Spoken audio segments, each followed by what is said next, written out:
Hey everyone, and welcome back to the channel. Today, we're diving deep into the spooky side of the internet. Reddit is a treasure trove of stories, but some are so chilling, so unexplainable, they stick with you long after you've logged off. I've scoured the forums to bring you 3 of the most unbelievable paranormal tales that will have you questioning everything.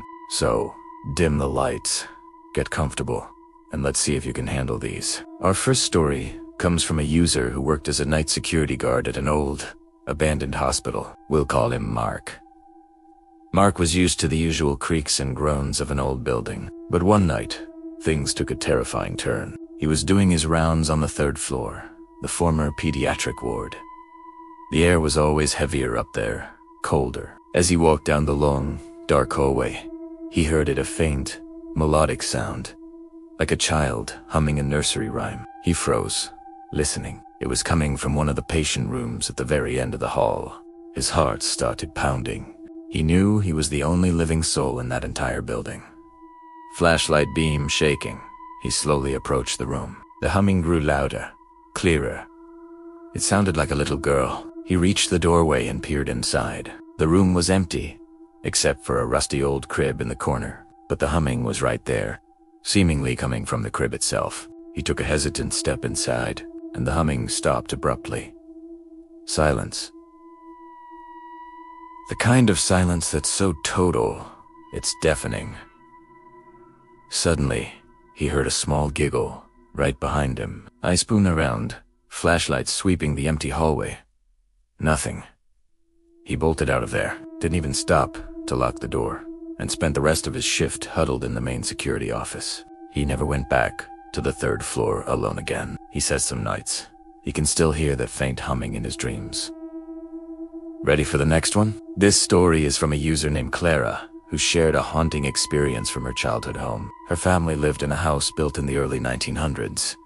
From a young age, Clara had an imaginary friend she called the Shadow Man. Her parents thought it was just a normal part of childhood, until her descriptions became more and more detailed. He was tall, thin, and always wore a wide-brimmed hat. He never spoke, but he would stand in the corner of her room at night and just watch her. She wasn't scared of him. She felt he was a protector. Years went by, and as Clara grew older, she saw the Shadow Man less and less, eventually forgetting about him. When she was a teenager, her parents decided to renovate the attic. While clearing out old boxers, her dad found a loose floorboard. Underneath was a small, dusty wooden box. Inside, they found a collection of old photographs and a diary from the 1920s, belonging to a man who had previously lived in the house. As they looked through the photos, Clara's mom gasped. She held up a picture of a man standing on the front porch. He was tall, thin, and wore a wide-brimmed hat. It was the exact figure Clara had described as a child. According to the diary, the man had lost his young daughter to illness in that very house. In what was now Clara's bedroom, he wrote about his unbearable grief and his vow to always watch over the room, to protect any child who slept there. Clara realized her imaginary friend wasn't imaginary at all. He was a grieving father's spirit, keeping his promise for nearly a century. Okay, deep breath. We have one more story, and this one. This one is different. It's not about a ghost or a spirit, but something else entirely. It was posted by a hiker who went on a solo trip in a remote national park. Let's call him Alex. Alex was an experienced outdoorsman, so he wasn't easily spooked. He was about 3 days into his hike, deep in the wilderness, miles from any trail. He was setting up camp for the night when he started to feel like he was being watched. He scanned the trees, but saw nothing. He brushed it off as paranoia. Later that night, he was sitting by his campfire when he heard a sound from the darkness beyond the firelight. It wasn't an animal he recognized. It was a soft, high-pitched mimicry of his own whistle from earlier that day. He froze, every muscle tensed. He called out, "Hello? Is anyone there?" Silence. Then, from a different direction, he heard the sound again, a perfect copy of his voice calling, "Hello," but it was distorted, unnatural. It sounded like a recording being played back at the wrong speed. Alex was terrified. He grabbed his largest knife and sat with his back against a large rock, staring into the darkness all night. Listening as the voice mimicked every small sound, he met a cuff the rustle of his jacket, even his own panicked breathing.